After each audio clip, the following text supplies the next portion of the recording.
Kodia on a serva kangai. Mutu soki azu yango, vous allez voir que vina yo mobimba komi riche. Donc c'est un Kodia mo to pas dans que non, oza la pauvre, oza kana ba difficulté non. Oza la bossa recevoir un Kodia obengi ngai. Na ko senga la ne commencer li bossa ba cette non signifie là c'est communiquer pas na bango, bango ne ba pesa biso opportunité pour bo recevoir initiative. Donc son Kodia biso bo et produire financement ya makasi. Kodia et Angoyo, ils allaient vivre pour un code dans Angoyo. Code des activités, il y a les camions sur Salaka. Alors, tous ça ensemble, nous avons la prière, nous avons concerné et concerné parce que Bélé Bagolo Bisika Bazali. Nous avons bien tout le monde, Kodia Lulendo, nous prenons Fiuma, nous prenons Zimbo. Nous avons quoi nous bankolo quand nous faisons Santonico, mon nom est Yeno Kintoa de Koyedo. Quand c'est tout le monde en Zilan Longo, Yenzilan Kembo Koyeno Bankolo Bame. Baondo kabedi kuikula vugo yonkode ivana mbongo ivana akaranto quand sinzanda ntuma inzande ya bankulu uzibule nonzila nkode mpana lulendo ya luzolo mpana nzola sono makoyeno. Bon, réalité là très bien s'il vous plaît. La nelanga vraiment très bien parce que il y a beaucoup de gens qui nous suivent. Voilà. Nous ne pas aller wana. Dans Zuma Koki, ya okanga tout monanga. Ils ont ouvert, c'est rien dedans. Dans une tout monanga, na kangi yango. Kodia nanga yango. Kodia lulendo. Yo zali pouvoir oyo batike nanga yi. Bande kopé bazana pour se recevoir en Kodia. Yo la tsanga nguya, opportunité. Pesanga ne fiske kisintu za elembo. Pesanga ne fiske elembo. Bande ko so ba ko tanga bisike bele. Yo sala rapona biso ba koko. Box section sonité. Pouvoir en Kodia wasala, pouvoir en Kodia wasala.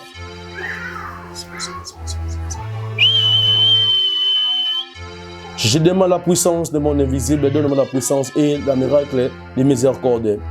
Zambia kakantuma Zambia yampe vanongo. Mononge na mwane nonge tulomba kwa ino banku bameka no fuisa ntoniko uzibula nzila ino zibula tiya mononge na mwane no ntuma longo sala kwa mono koda lulene pana luzitu lwangongo matondo bankulu no fuisa ntoniko okoko simba na yo biso to simisa ka muto okoko simba na yo awa biso to miracle ezanango plus rapidement ozana bosenga recevoir solution kozana bobangi te mettre de là a opesa solution na mutu nyonso ozana bosenga mais kasi ça dollar osobanga nini za code ya mutu symbole pe elaxa de capacité nango et produisaka et servaka nyonso ozana bosenga bakoko balaki biso na richesse même sur la difficulté financière otamoli bisike belé il y a pas mettre de là à servir un code ya famille na bino code on a servir et c'est nango makila te ngana sali symbole oyo pe initiative oyo esenga makila te esenga pe mutu akufate na famille mais na yebi ko respecter musala oya ya molimo na ko sala ndé ko na problème financier on a bosenga que ozo code na bino ya famille parce que a to pesa ka code ya famille parce que code ya famille ça on a inconvénient te code ya famille osenga na yo mutu te code ya famille osenga de no pesa moi na pesa makila et pas na biso za la gâté ndé ko na difficulté ya financement kokende na côté ya nzela ya mabete okende na ba secte magie okende na bato bazali ba pratiquant mutu azali na nguya ya bokoko mutu azali na nguya oyo ba ante ba kosunga biso c'est moi maître de là surtout yesu côté succès Miss Girl il y a beaucoup de musiciens bazali na Angola et partout dans le monde entier ba za succès pour moi vraiment côté quoi succès il y a aussi ba musiciens na biteke na plaka ba musiciens makambo au centre ngamu na sima musiciens kingane mais parmi les musiciens bazali na Congo ou en Angola, ceux qui basent 100, na 80. En Angola, tu as Congo. Et en Angola, tu as Congo partout dans le monde entier. Ceux qui sont musiciens, Oyo, Bazar qui babet la musique, pour ne pas na 80. Sur télévision et radio, tu ne pas na biso, quand ça li maman na biso musala, ou maman na biso musala na ça bela mwana. Makamoto ça na maman, na ko développer pas parce que mystère caché. Bonjour, bonsoir à très chers abonnés. Bienvenue sur votre émission Awa Bisso qui est toujours présentée par Georges Chimba. Autrement dit, Miss Girl artiste. Désormais, Awa Pezara Bisso. Je vous signale que Toza na République démocratique du Congo, précisément na capitale ya Kinshasa. Ici kapi mamonyo c'est ça la mara. Donc na une résidence à Maître Adela, Toza qui na na Luanda na Bisso na Angola. Bon, mon aginde tout ça qui émission et beta qui peut moi ba retour nango kaka ndenge zalaka azali na ba propos tenaki na plateau ya Awa Bisso Luanda na pesi pe ba tout ya kuna mbote ba mangolais tout na pesi bino mbote sika bolanda émission o lelo ngalo kwa na linga ko kende ko timo la makambu tina source c'est-à-dire na yaki po na la confirmation ya mitungisa minanga nyonso o maître Adela lobaki na plateau a biso Luanda ya on a yepena confirmer o te vie za confort o te makasi ça la marane na kini awa ya on moni na yeba mondo mango po na yandeti ba koto nga za molobeli ya mboka. Donc, défenseur, il y a drapeau, ni dans le bakaka, nous, kakalare, ya mi ya boka, et quand tout est simple, asunto prafala. Avant de lui passer la parole, j'aimerais profiter de cette occasion pour saluer la personne qu'on appelle Papa Franck Boukassa. Merci pour vos soutiens, merci à Yarobi Visor Aigle, Nazaba Koto, tout ça, l'amour bien. C'est-à-dire pour toutes vos accessoires cellulaires, veuillez contacter la maison Robi Visor Aigle. Pénagé concours na biso, compre gagne du sortero, et ça la bien, des banamai bazo. Opportunité. Il n'y a pas tout qui a ma touche congolaise dans ces minutes. Bazota langai, Peggy Mouna, Papa Sika Sika. Ah, ça fait plaisir. Et oui, Papa Sika Sika, Zota langana, Diego Outiti, Monga, Kissi, Dola, Papier Mouchoir, ça se passe en billet vert. N'a pas mettre à des likes, tout bétanon, moi, Kati. Tout solo là, noir sur blanc.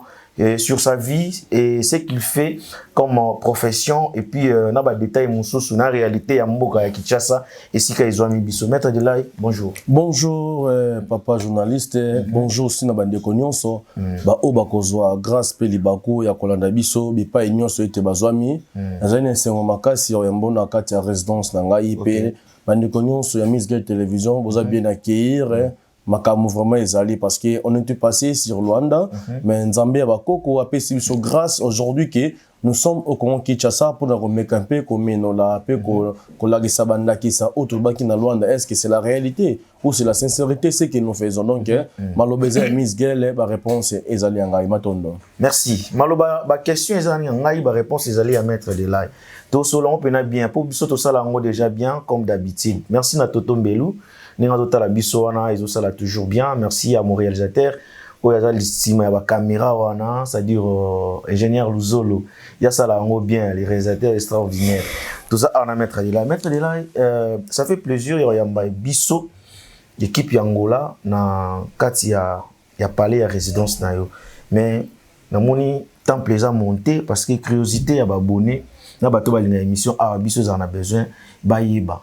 Est-ce que temple ou ezala kaka boy na kati ya ndaku ou soit et montamé car rapport peut-être tout tourner émission non pas tellement que pour na tout tourner émission nanda qu'on a recevoir bateau tant de ba kina Congo na za bateau na recevoir ka ba ka ko salisa musala pas dangai il faut ton plaisir à la sur place parce que tous les gens qui vont venir ba yeke moment que non na une résidence bien si la famille est là ah nanda ko moi si ngai na bana bazali quand je le fais parce que na bike musala o ya ngoni za tata na mama nanga donc non ça la ngo bo temps plaisir boye eza pour na ko yambela ka bateau oye ba recevoir une réception ngamo ko naza na ovandi veut bien accueillir un peu de secret sur la bière on met bien on ko poser kana on mbala moto bandi musala ama ma freinage à la raté non kende zonga lobby ici et pas na biso ça na magaté donc temple ça sur place na tout cas comment on a commune à Kisenso vous avez besoin que oyo oza solution vous contenter mettre là azali mi placé que ça soit le cas les problèmes même bino bande ko Angola bino bande ko ya Brazzaville bino bande ko ya Zambie bino bande ko ya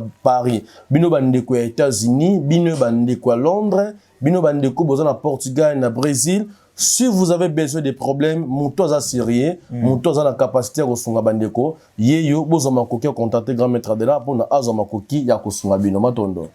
Pose makoki ko sunga biso est-ce que ça dérange pas peut-être ni na parler avec les enfants madame, à part va visiter, on se souvient de travail, mais est-ce que ça ne dérange pas?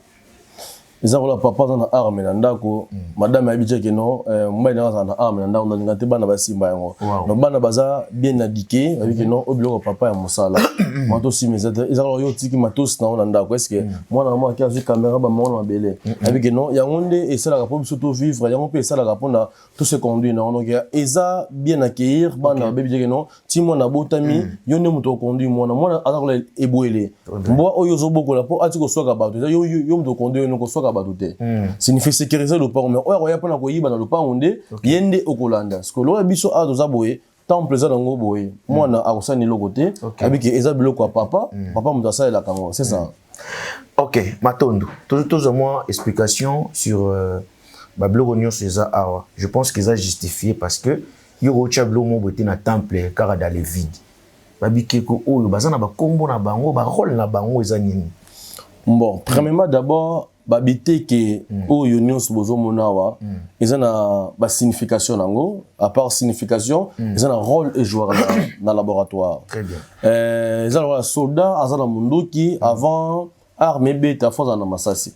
Sunga ba masasi nanga yango. Nga moko munduki oza représentant na bango. Alors ce sont des entités bazali ba esprit. C'est ça que to lobaga été montoko ça ne ke konandako. Montoko bet sa tatouage dans le boko mais so bi signification na ngote et comme ko ramène ba problème. Alors chez moi, biloko nyonso zomona oyo et jouaga rôle na labo. Ils ana oya liboso mamantumwa. Comment dit mamantumwa? Mamantumwa. Mamantumwa signifie maman autotinda kapona ake ko recevoir ba initiative na partie monde spirituel a ko déposer les biso. Oyo ne mankasa. Ne mankasa. Ne mankasa. Non ne mankasa azali mutoyo aza côté à prospérité ya financement. OK. Non surtout ça pour ça que to bela ba entité à prospérité. Ba entité à financement. Il faut bela ne mankasa. O suko kakampadi.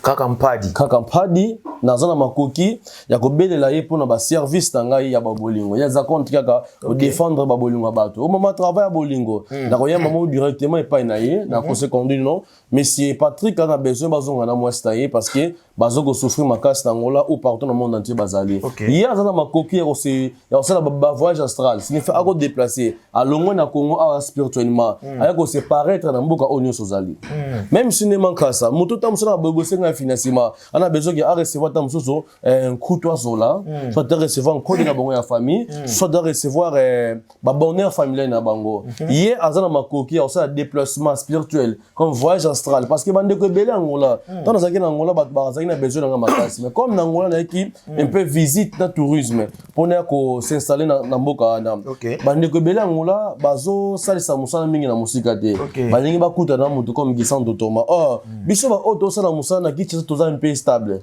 Nangola pour ça dans Moussa il faut louer ba flat ainsi de suite biso auto stable. Bande konyo sangola bonenga na Miss Gay télévision boy bango été. Si vous voulez prendre des solutions sur la distance on a une capacité ya ça ça Moussa parce que batu bakuta ni bing si tu bino nangola ne na bagé ba charlatan ba be nangola ba bebi silinga musala oui ba charlatan ba be nangola ba bebi silinga musala parce que bito ça Moussa na ponctualité pour client azwa volonté ou capacité au tino plus que 5000 kwanza ne ou 100 000 kwanza ne pas tino amour raison maîtresse ça là ça va porter du mal alors ba kuta nango trop na ba pratika na bino ya Luanda parce que ngai on a lingi na rassurer bango soko za na bosenga ko solution visa Congo eza elo côté kolonga Congo eza 24 heures koko mangola on a besoin oya sko pour na ozo solution makabozo kotungisa yo ne mankasa déplacement nenyo so salaka ndeko za na ngola menga za na Congo ana besoin que nous mettre de là na bosenga ba koko ba pesa nga opportunité nga na mbai na ngato zongana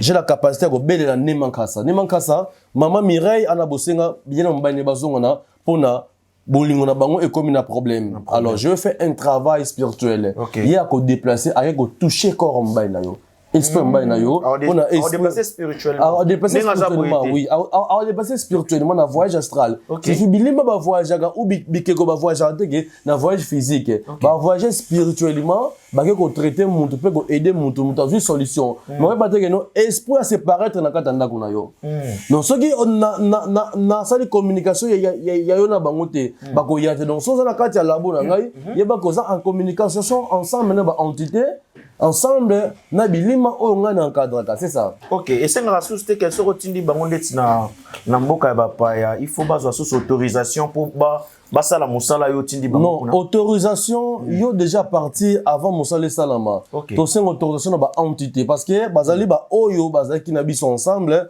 bazali ba to bazara source en vérité mais comme bazala ba entité nazala makoki ke ya ko senga epai na bango même droit na yo ndeko futa yango ndeko permettre bilima ba voyager autorisation et ça la marge spirituellement autorisation et ça la marge physiquement on a na Colombie na 5 autorisation routière c'est mieux mais autorisation na voie spirituelle et ça la marge na ba seconde ndeko en États-Unis on a besoin de recevoir solution tamsu ya bolingo tamsu ya musala on a besoin de mettre les locaux bazon sana musala chef à suspendre rien à l'occasion de rien je voulais que na zonga dans ça le travail moins de 30 minutes chef a le téléphone à Benguier. Allô Patrick tu viens au boulot, moussala ezongi. Azé par rapport au travail, il y a la spiritualité est plus forte. Parce que le monde physique est contrôlé dans le monde spirituel. Voilà. Non, n'est pas ça, à cause de ça, mais à partir du monde spirituel, parce que tu recommandes à un client, et là, tu recommandes à une photo, identité, comme koko à boti maman, il y a moi aussi, comme koko à boti papa, il y a mobali. Pour nous, pour sa passage de bossa entité, parce que jamais n'a ça la moussala sans qu'on autorisation na ba ancêtre na yo, sans qu'on autorisation na ba entité na yo, faut na senga nzele pa na bango, bango ba pesa na ligne parce que ça ce n'est pas la magie. Mais c'est l'ancestralité. Ils ont beaucoup qu'on a pouvoir ancestral. Pouvoir ancestral. Dans nos entité, vous allez voir que nos ancêtres vont servir au news tout le temps sans inconvénient. Donc, ils ont recevoir des bossons qu'on a yo, ils ont arrêté tout et ils ont inconvénient. Matondo. Ils ont arrêté tout et ils ont inconvénient. David Ewe me masolo ya balabala na Londres na pesi yo moto. Oza masolo balabala te. Poto sa mamona ndako. Donc, il y a un solo, il y a Awa Bissou. Alors, pourquoi cercueil? Où est-ce cercueil? T'es maître? Toku Farana, Bakunda Bissou na Lokoni, Bakunda Bissou na cercueil. Na cercueil, oui. 4 coins de cercueil et signifie 4 coins au monde. Na 4 coins au monde, on attend on a besoin de ça la musala. Na gosenga d'abord bakoko na mino bakunda bango na cercueil. Tant na go séparer très pas na bango ba pesinga autorisation, yonde koza na mikakata no pe mindonde ko déranger automatiquement une solution na grâce ka ya cercueil oyo moniao. Mais ça na ngote ke no pe bo mayo to pour ramener le problème non. Donc ça na bosenga ke no bakoko no basunga yo na gosenga ka na grâce ya cercueil oyo. To séparer très pas na bango bakoko ba zo capacité pe initiative ya ko salisa yo pour na épée sa solution matondo. Wapi esika oyo maître Adela et Penaza Makasi na domaine spirituel. Na domaine spirituel, na domaine spirituel nangai, naza makasi na dossier nyonso etunisa ndeko. Non, domaine spirituel ezana opportunité moko te ke non na sala ka domination. Na sala ka multiplication. Soit na sala ka un couteau ou na sala ka porte-monnaie. Nyonso o azana mikakata no pe mindondo et le problème nyonso o za déranger eza spirituellement. Ce que bengi grand maître de là, le maître qui est mieux placé la go salisa yo parce que moi je suis les ponts ensemble na bilima. OK. Na bino bandeko yo boza na vie actuelle parce que boyebi musala ya molimote, c'est ça. Combien de temps déjà maître de là na musala o? J'ai fait X-1 25 ans dans musala o. 25 ans. Oui, parce que na recevoir pouvoir na âge à 10 ans. Parce qu'aujourd'hui j'ai 35 ans. 25 ans d'expérience de travail, 35 ans d'âge dans la vie. Comment cela a été? Ba pesa ki on ko pesa yo moko na ba curiosité no bi kota na mboko bandeko vanda e banaki ndenge nini? L'apparition de la pouvoir ancestral, j'ai eu la grâce ou l'opportunité de se communiquer ensemble na maman à Botingaï parce qu'ils ont pouvoir naturel. Même ça maman que non, maman a besoin de moi na ngana lo comment ko tikela bino te na famille. Mais pouvoir on a tikela bino za pona ko ke sala sambi ma bota nyonso bikolo nyonso pona bande ko na biso ba sungama na makamoto etanga ya kinkolo. Pouvoir oyo na zwa eza adaptation spirituelle. Pouvoir eza descendance même bino na ngola bande ko belé bazana ba pouvoir et ba famille na bango. Mais oyebite comment on se communiquer pour recevoir pouvoir wana. Et en fait ma koki ba adopter yo ngasko na adaptation pas maman na biso lelo naza célèbre na Congo pe lelo naza célèbre na monde nali ko salisa bandeko pe bali ko zwa solution na grâce ya pouvoir traditionnel on ba été tout futu kanga mokinkulu bampangi ba meko Angola bampangi ma moboya de Johnson Luena kinkulu keto di Ngolo mametu ko kwamisa so baka solution ke mboko bankulu mukumu mosi umwe bankulu sebo sadela maman sono ukana ma unsato c'est ça aussi ça mingi matondo. Maintenant nous avons remerciement na oyo ngai nazali koloba liboso bilima na ba oyo ba bali koyo kabiso c'est ça. Très bien. Alors maître to ke indépendant to ke na msulu rubrique télévisée à radio T bande ko bazo moment éclaircissement de ça la bango bien. Moi j'aimerais encore savoir comment est-ce que batu c'est-à-dire qu'est-ce que j'allais dire pour un problème ya Kodia et fonctionnera ndenge nini. Bon, côté en Kodia fonctionne maka no lenge famille na bino ezaleli parce que encore déjà des pouvoirs OK ba ke lukilo yango non ko déjà descendance oyo ya ba entité na bino pe ba koko na bino oja bango saela yango ale Kodia no lenge ezali bongo pona Kodia zo makoki ba servir au pouvoir ya Kodia faut aussi une communication ensemble na ancêtre na yo o bazali ya yo oyo baza ba koko na yo ba kopesa biso grâce pe opportunité au recevoir en Kodia service dans les pour na esalama. Faut ça d'abord la nécromancie. La nécromancie ça va me permettre ya kola musa ba oyo bazali ya yo et si ba kufa ko senga bango autorisation que moi na bino na posa à recevoir pouvoir ya libota na bino ana bosenga à recevoir richesse familiale na bango parce que Kodia ce sont des trésors familiales et ça ba richesse oyo ma bota na biso moko et ça te que non ngana opesa en Kodia ya famille na bino te maintenant ma kokia ko servir ngo so mono mutalo ba bongo sega ebi musala o salate alors Kodia tant yo recevoir ngo ba principe et na ba norme c'est ça le baguette il n'y a pas de bénéfice sans sacrifice les camions sont dans mon qu'il avoir recevoir il faut se sacrifier donc sacrifice ya Kodia oui. na kama kila non sacrifice nous on a vu autour de ezaka makila de quand sacrifice signifie comment donc là que boy ponga na sala musala faut se communiquer na ba entité ça me demande des droits de rituel l'objet classique du rituel ba objet classique du rituel on a so na zane yango na ko incliner comme on liboso ba ancêtre ba kokono ba ozoma koki on peut se biso passage pe opportunité de qu'on a posé solution parce qu'on Kodia on a serva kangai mutu soki azu yango vous allez voir que vie na yo mobimba ko mi riche non c'est un Kodia monte aux pas dans que non aux alaka pauvre aux alaka na ba difficulté non aux alaka bosenga recevoir un Kodia obengi ngai na ko senga la nécromancie liboso ba ancêtre non signifie là c'est communiquer pas na bango ne va pas cette opportunité pour recevoir initiative là biso Kodia biso boy et produire financement ya makasi même si ko sono bi que non Nzambia ba koko na ngai na ba entité ba pesa biso richesse awa Kodia et l'acception niveau na l'acception biso si ko kaka et l'acception niveau Kodia na biso ndenge produit waka parce que yango ezaka comme bilembo pona bandeko ba so makoki ya recevoir solution nango na bilembo ngwana ngape na Montréal zala na biso ensemble naza Thomas ya ba journaliste ndozo mona ngabo on va travailler ensemble avec vous Montréal ta na kati ni nezali awa na balusi malamu tala na kati okoki côté les maso capacité zali na super kinzo na ngai kinzo longo yango yo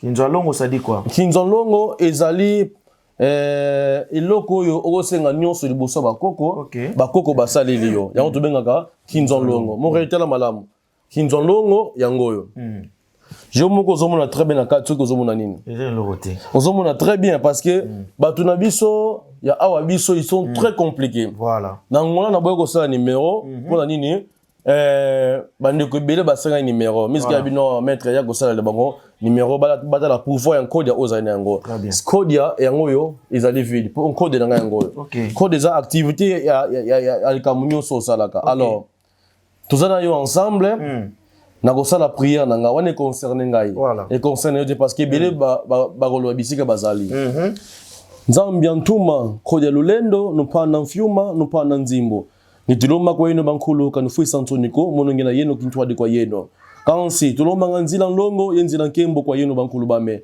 baondo kabedi kuikula vugo yenkode ivana mbongo ivana kwa rantu kansi Nzambi antuma Nzambi ya bankulu luzibule nunzila nkode mpana lulendo ya luzolo mpana nzola nsono kwa yeno Montréal est là très bien s'il vous plaît. L'année là vraiment très bien parce que il y a beaucoup de gens qui nous suivent. Voilà. Mizgel pas aller wana. Voilà. Nazuma koki ya okanga tout monanga. Ils ont ouvert, c'est rien dedans. Nazin tout monanga na kangi yango. Kodia nanga yango. Kodia lulendo. Yo zali pouvoir oyo batikela ngai. Bande kopé bazana posa ba recevoir en Kodia. Yo l'accès ngai nguya, pe opportunité. Pesanga ne fiske kisintu za elembo pesanga ne fiske elembo bande ko so ba ko tala bisike bele yo sala rapona biso ba koko box exception sonité pouvoir en Kodia wasala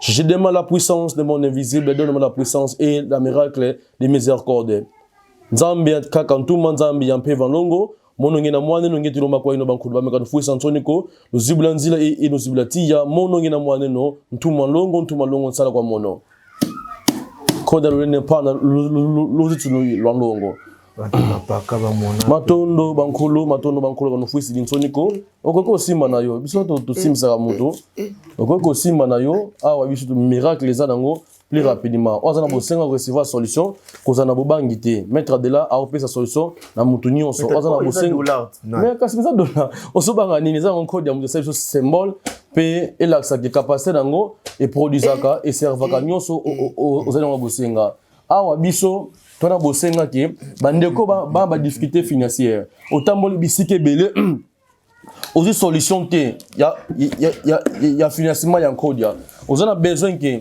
Kodia na bino et produire financement mettre de là à l'axibino symbole ya pamba pour la sebino capacité que Kodia et produisaka montagne sa mbongo za ngo bosenga montagne sa richesse aux ngo posa ah biso inconvénients na kate ils rappellent un sacrifice te yeba ndenge ya kosenga na ancêtre na yo ba koko balaki biso na richesse même sur la difficulté financière otamboli bisike belé yaka pas mettre de là à servir un code ya famille na bino code on a servir et c'est na ngo makila te ngana sali symbole oyo pe initiative oyo et senga makila te et senga pe muta ku fate na famille mais na yebi ko respecter musala oya ya molimo na ngo sala ndeko za na problème financier on a bosenga ki ozo code na bino ya famille parce que a to pesa kan code ya famille parce que code ya famille za on a inconvénient te code ya famille osenga na yo mutu te code ya famille osenga de no pesa moi na pesa makila et pas na biso za la gâté ndeko za na difficulté ya financement kokende na côté ya nzela ya mabete okende na ba secte magie okende na bato bazali ba pratiquant mutu azali na nguye ya bokoko mutu azali na nguya oyo ba ante ba kosunga biso c'est moi maître de là bon contacter maître de là c'est plus de 243 89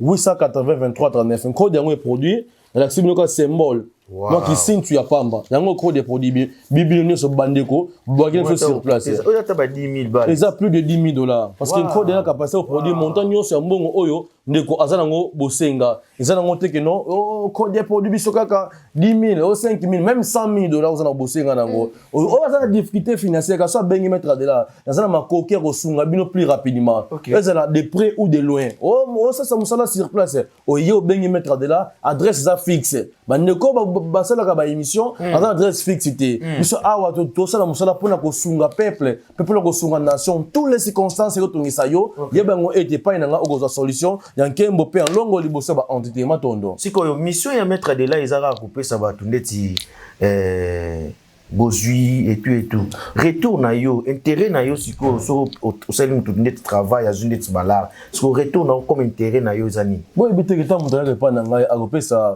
ba travail en français que l'argent paie l'argent moi c'est la manon fidélité parce que j'ai des retours dans ça parce que na perdre ba énergie dans un retour on a recevoir les bosso ba client tant yo aussi sollicite on apporter monnaie on code ya 10 000 on a 5% na ngai na china poche yo na zaka na selo musala bona somba ça peut vraiment et c'est un téléphone bon nos yeux folie en temps par jour au lieu de evani boy o ça nous aux avons besoin ils ont un inconvénient ils ont na problème té il y a pas condition que folie en nyonso par jour folie en $10 000 wana za ba peso ba mongo conditionnellement et pas na biso ils ont mongo conditionnellement té et ils ont mongo conditionnellement de vous en a bossé on recevoir on tient na banque on tient na caisse on tient na coffre fort au ça la makamuzo on pose au ça mais sauf que conditions non ezali aux yeux en faut ça na empresa mo zo ba ça vous en activité au ça là vous en activité au ça là parce que mbongo ou ta appartement monde spirituel les mbongo te font en clavier mais mbongo pona ko sunga pe pona ko salisa ba oyo ba za na difficulté signifie que na ba sans abri ba ndeko so ya na bofelina ok na bande ko na biso ba souffrir ba ne so ba handicap ngana sala kango c'est la fois que qui signe tu kan longo ko bankulo ezali ko zonga pa na yo non retour ya ba entité tant on s'aimer liboso ya bato ba ko souffrir retour na zo zonga bonheur pa na yo c'est ça.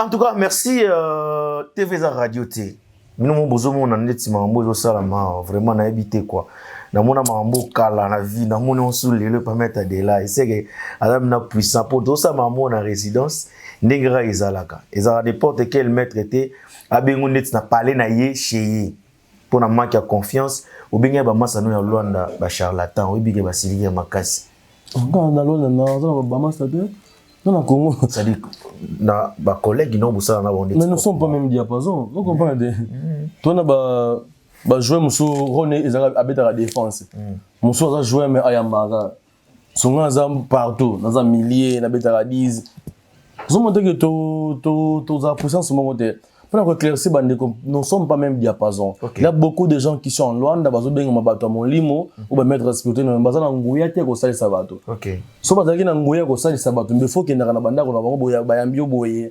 boyambi au sol peut interviewer par la bombe vous faites les interviews dans Luanda yo faut bien ici dans plateau se mettre dans un temple te ngamona oya ko ba te kasi asa ba retomber belé biso ato sala musala ke non ba ibinda kono ke mettre de la bimela awa muto aye azupe solution pas adresse na pesa les pas ngamona so na mungu na ngai na chango lola isika oya ya ko recevoir bato no bande kona kongo Kinshasa misgelaza je pense à partager les bino oyena avenue Tuka Congo direction Vendôme so comme na bar à Vendôme au bengi mettre de na orienté le pan oza ouvert ils ont recevoir bato chaque jour mais avant que oya faut un rendez-vous na ngai ya koyeba nini etungisa yo nini ozali na bosenga bino bande ko benga maître na moni na TV maître okosunga na nini non landaka émission mane bandeli petit na suka pona ko aider chaîne peut pona ko aider aux makoki ya koyoka otolobi mango belé à la fois surtout yesu côté succès Miss Girl il y a beaucoup de musiciens bazan Angola puis partout dans le monde entier bazan succès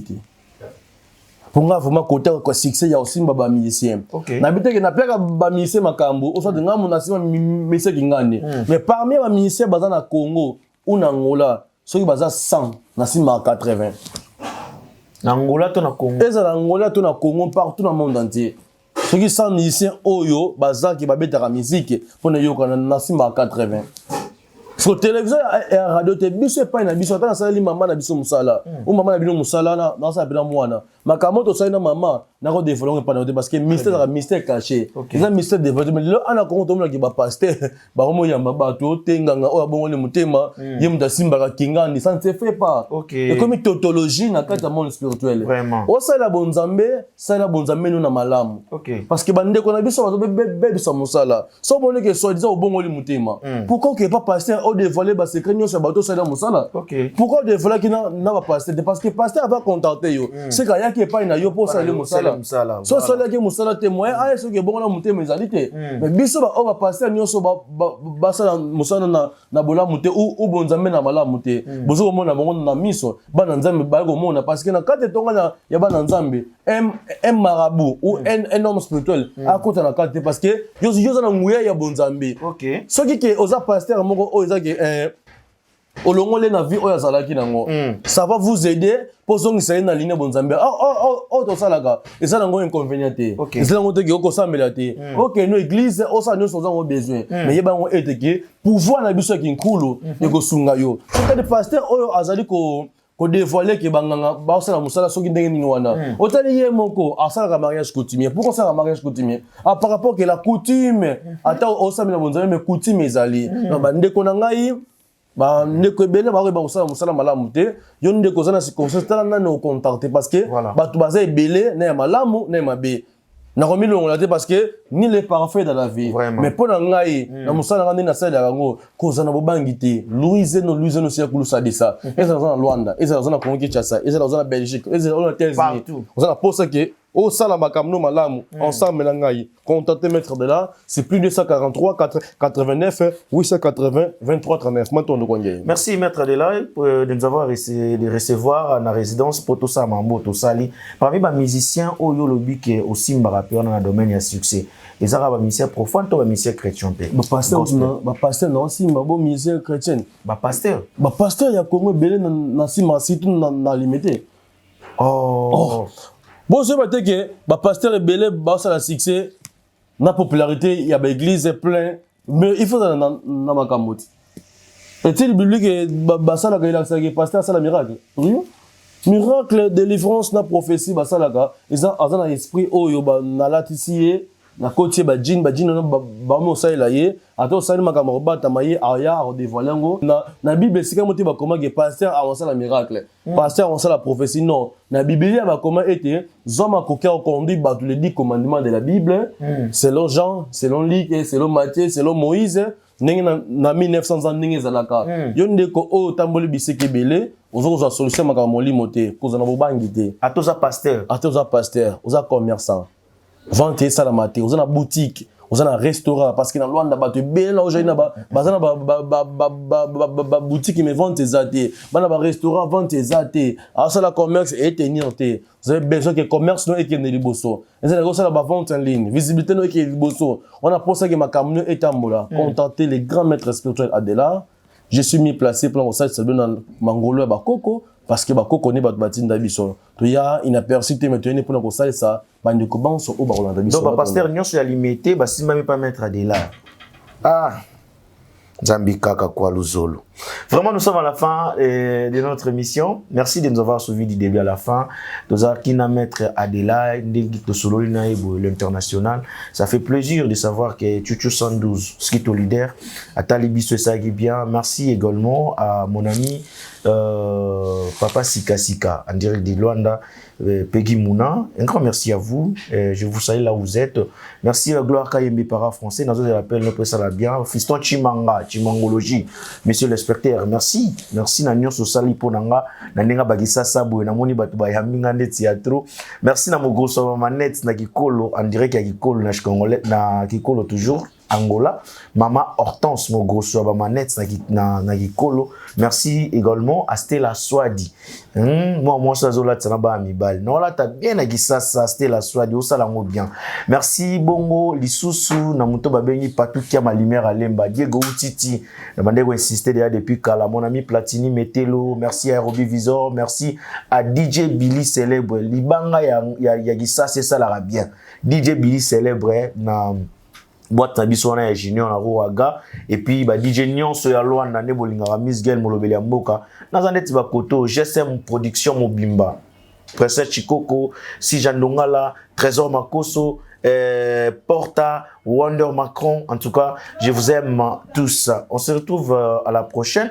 N'habitez mettre de là ce qui peut-être moi mot de la fin ko zala ba tumsuku balinga mabanga na yo et ça la bango bien. Non, merci pour votre assistance parce que makambo yo eza makambo ya molimo molimo ba batote très bien mais na remercier ka équipe technique mais bozita na bino l'opportunité de recevoir biso na moment oyo parce que neto bimi kitoko boye na grâce ya réalisateur na biso mais c'est Luzolo mais c'est Luzolo kwa Nzambi alors donc tolane sengo makasi tokutani balasima matondo.